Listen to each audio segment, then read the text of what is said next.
Today, we're going to take a look at why you would want to use Ziptility as opposed to your billing software for work orders that are being dispatched in the field, even for customer-related work orders. So a lot of times what we hear from folks, especially in the office, is that they prefer to use the billing software to log and track work that's being done at customer addresses. The problem with this is that operators that are out in the field really need to go to one place to find all of their assigned work, whether it's work that is assigned at a customer residence or work that's assigned like go paint a hydrant, go fix this water leak, go change the oil on the truck. So most of that lives inside of your work order system like Ziptility. Another reason is that managers need to analyze and provide data back to their boards about all of the work that they're getting done, not just the work out in the field, but also how much customer service work are we getting done? How quickly are we getting those done? And finally, sometimes when operators are out there in the field doing a customer work order, they might find additional work that needs to be done. They might be right next door to a hydrant that needs painted, for instance. So being in one work order system helps them log that work as well. So again, we're just kind of looking for a central repository to put all of this information that we're accumulating in the field and have one source of truth in order for everybody to be on the same page, whether you're in the office or out in the field. So let's take a look at what this looks like in Ziptility. All right, so you are ready to start logging customer service work orders in Ziptility. Where do we get started? We got a blank map here in front of us. So one of the first things our team is going to help you do is to import your billing information into our program. So that's going to mean all of the customer information that you would normally want to keep track of. So that might be account numbers, certainly the service addresses, names, contact information, meter IDs, radio IDs, any of that stuff that you currently have living in billing, we can bring over to Ziptility to give us kind of a good starting point. Once we do that, all we'll need to do is head in to our layers here, and we're going to just turn on our, let me show you guys here, we're going to turn on our customers layer, and voila. So once you guys give us your information from billing, we will basically put a dot on top of every customer in your utility service area. Now that we have all the customers here, let's pretend someone calls in and needs us to check for a leak. So Mr. or Mrs. Smith calls in from, let's say, 1281 Jackson Branch. So just as I would in my billing system, I'm going to look for that person. Here it is, our Nashville customer with a service address of 1281 Jackson Branch Road. This is us.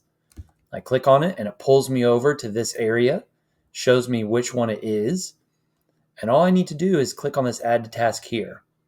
Okay. Otherwise, I can go into the account and take a look at everything right here. So here's all the information that they're also going to see out in the field on their tablets. If I pop over to the tasks tab, I can get a history of all of the work that has been done here, if any. It looks like there hasn't been any work done on this one. Okay. So now what we need to do is we need to add a task. It's going to be a check for leak task. We'll talk about this board here in a moment. For now, I'm going to leave it on the backlog board.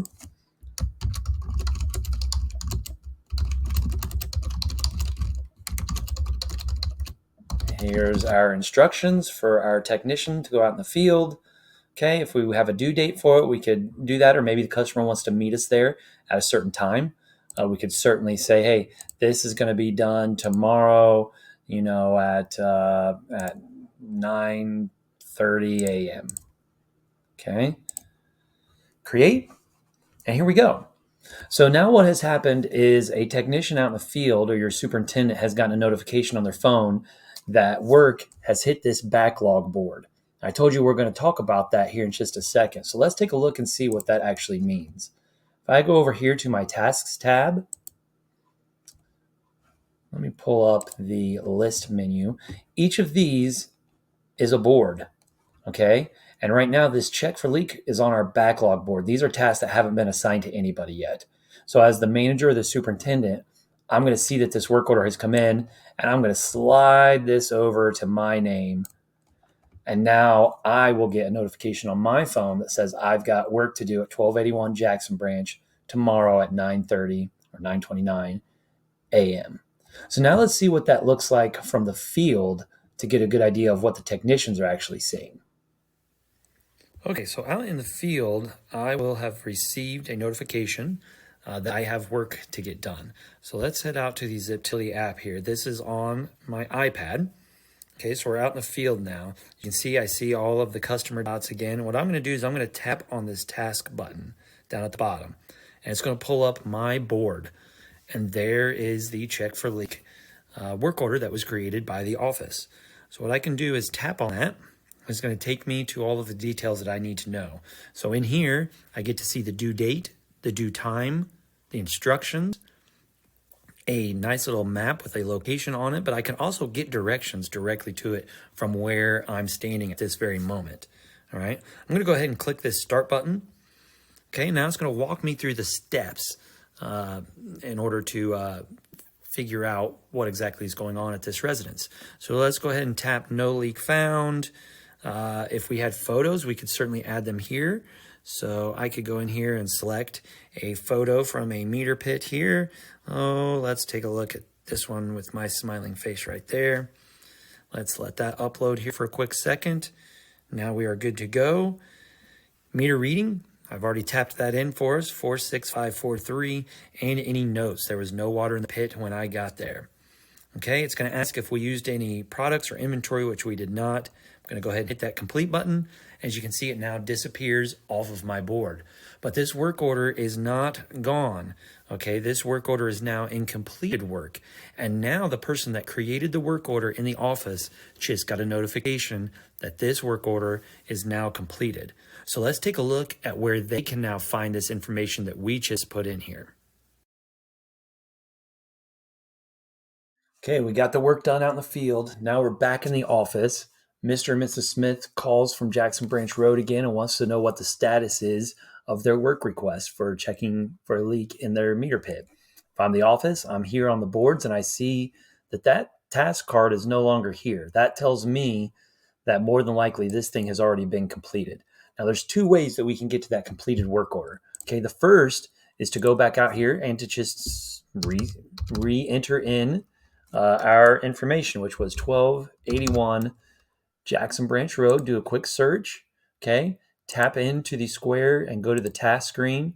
I see that open work order is not there anymore. Got a hunch it's going to be right here under completed, and here it is, 1281 Jackson Branch, check for leak. There's the picture of me smiling right there. If I click on that, it's going to give us all of the results here, and we can relay that over the phone, or we could print this screen out and email it to them as well. The other way that we can search for work orders that have been completed is to go to our reports page. So here under task reports, this is where all of our completed work lives. So give my internet here a second to catch up. Here we go. And you can see all of the work that has been completed. And I can come in here and I can edit these columns and show exactly what the asset details were. I can change these columns to show me pretty much any information that was put in any kind of task form at any given time. And I can take this list and I can filter it down to certain types of assets, to certain folks that actually completed the work order, who created the work order, when it was done, when it was created. All that stuff can be filtered right here to get to the information we need. Then this screen can be printed, and or you can quickly export it to Excel to create charts or whatever else you might want to do with this data. So those are the two ways you can get back to that information. Everything is cloud-based in Ziptility, so it's going to last here forever and will forever be available in our central repository and our single source of truth for everybody to access, whether you're in the field or in the office.